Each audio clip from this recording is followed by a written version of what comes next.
It's Jemelle Williams, the host of YYZ Hilightz, and we are here again for another segment of History Makers. And I'm here with the founder of a company that is over 30 years old, the Sickle Cell Association of Ontario, Miss Lillie Johnson. How are you doing, Miss Lillie? Oh, I'm fine. It's such a pleasure being here. I thank you again for the opportunity to sit with you and to talk with you and to find out more about what it is that you've been doing here, the great opportunity and the foundation that you have here at Sickle Cell Association of Ontario. How long have you been contributing to the community in a positive way? Just how long can you remember you've been contributing to the community of Toronto? I came here on the 10th of June, 1960. 1960. And as soon as I got a job, my background is nursing, Yes. I was in the community. I think this kind of thing, I took it from my parents. Okay. They are always out in the community, helping families to do the best they can. And where are you from originally? Jamaica. You're from Jamaica, and you migrated here in 1960, right? In Jamaica, you were also a nurse, or what were you doing there in Jamaica before? I am really a teacher. My background is teaching. I went to Shortwood College. Were you teaching children? Were you teaching adults? I taught elementary school, and in elementary school, in those days, they went to the age 15, standard age. Yes. So I taught any of those age groups. Okay. And then I had, as usual in the community, I had older adults that I would do group work with. I was always interested in the community. I could see that. So it's always been a love and a passion of yours to give back to the community. And you said that started off with your parents. Yeah. Looking at your parents, observing your parents being in the community, helping back and giving back. I believe in the mustard seed. Yes. The mustard seed, so small, and then it starts growing. But a few years ago, and I was on this board here all the time, but I never did think I was doing anything wonderful. I just wanted to be out there with those families. Yes. Of course, I had my job.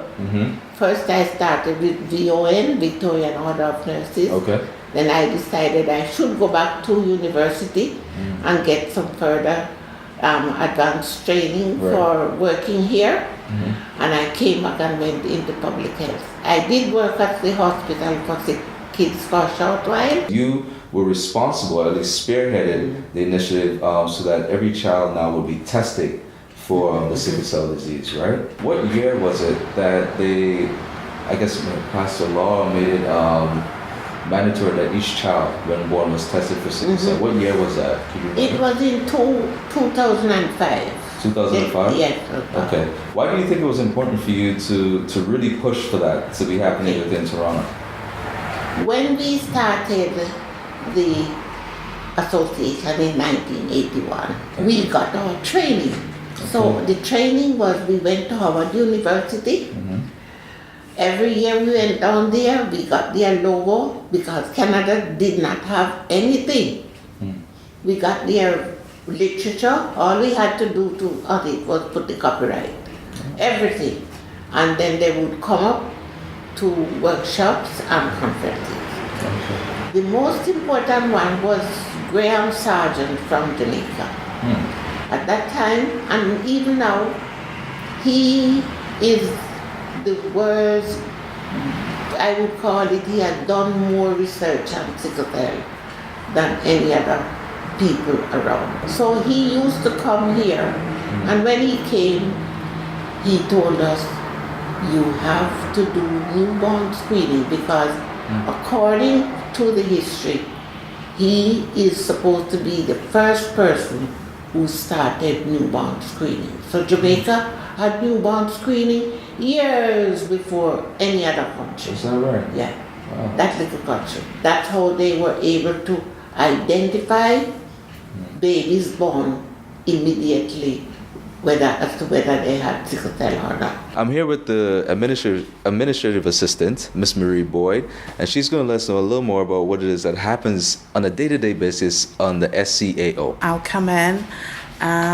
So I process all emails. I deal with all the communication here that comes in and needs to go out of the office, with also liaising with Lillie.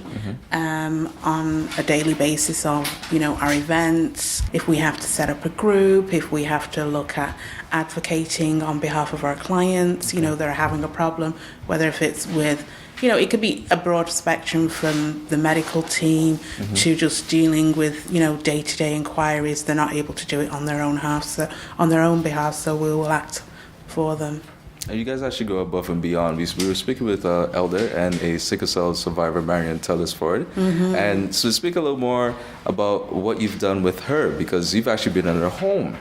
Yeah, right? That was in terms of, she recently had a surgery, which I was quite familiar with. But Marion expressed that she was very apprehensive and nervous and, came to us and asked us if we could give her additional support while she was going through that situation. So, we visited her at hospital, made sure, all was well in terms of CACC when they're going to support her at home.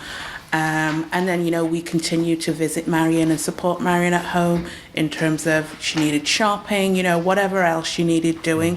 We were there to support her right the way through until she was able to be back on her feet again. And is it normal for you guys to go above and beyond like you did with her, with the other clients? Is that normal for you? I wouldn't see it as being above and beyond. I would normally just see that as part of our support for our clients within the community.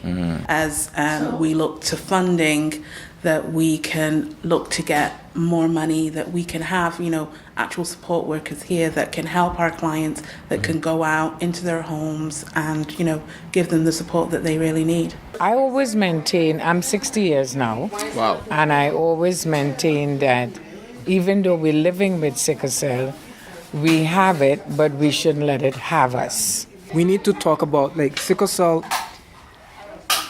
It's being stigmatized over the years, right? And people have a lot of difficulty coming out and explaining and talk about what they're going through. You're living with sickle cell. Yes, it's not the end of the world, but it's a serious condition that people need to take attention to. Being able to talk about what they're going through, being able to talk about the services, because there's a lot of gaps in the services. Right. So we need to be able to get all those information together so that we can take action. Knowing your status, coming to Taibu to get a blood test to find out whether or not you carry the sickle cell gene, it's the most important thing to do. My name is Sharnette Watson, and I was representing Jamaica in the Miss Caribbean Queen pageant. Causes like this, do you see yourself continuing to do this in your line of work? I know you're not always going to be, you're always going to have the title, right? Even if, when you move on, and someone else is going to get the crown, but you're always going to have that title. No one can take that away from you. But are you going to continue in advocating for children and doing charitable work or whatnot? Like, how do you see yourself in the future? To me personally, I've always been involved in my community, but actually getting involved with sick kids and also sickle cell, I will continue to represent sickle cell, as well as come back and visit the kids at the hospital. To be very honest with you, I want to get involved more with sickle cell due to the fact that I don't really know too much, but I'm willing to educate myself with the help of the Sickle Cell Association, along with Mr. Dwyer and Mrs. Green as well. So hopefully when I come back next year with the other queen, I'll be able to talk more about sickle cell and actually let them know exactly what I learned. You are a working independent artist in the city of Toronto, and you're still spreading awareness and raising, advocating. I think it's very important because the families of the children suffer as much as the children themselves, and not just the children, as you said, the adults as well. It's very tough, and I think that we need to raise as much awareness as we can to support them as much as we can. Sickle cell disease really vary from one individual to the other. In that some people seem to have more crises and suffer more pain and complications than the other person who will go for years and never have a crisis. There's 100 years gone since they discovered sickle cell as a molecular disease. I feel for the next 100 years, we should not only look at the medical. When they are in crisis, they go to the hospital. They get their medication or their drugs or whatever. They go back home. But The next appointment is back to the hospital. They just are helpless. All they see themselves is, as they rightly call themselves, sicklers. And that is not a good name. We need to start looking at the quality of life. Agreed.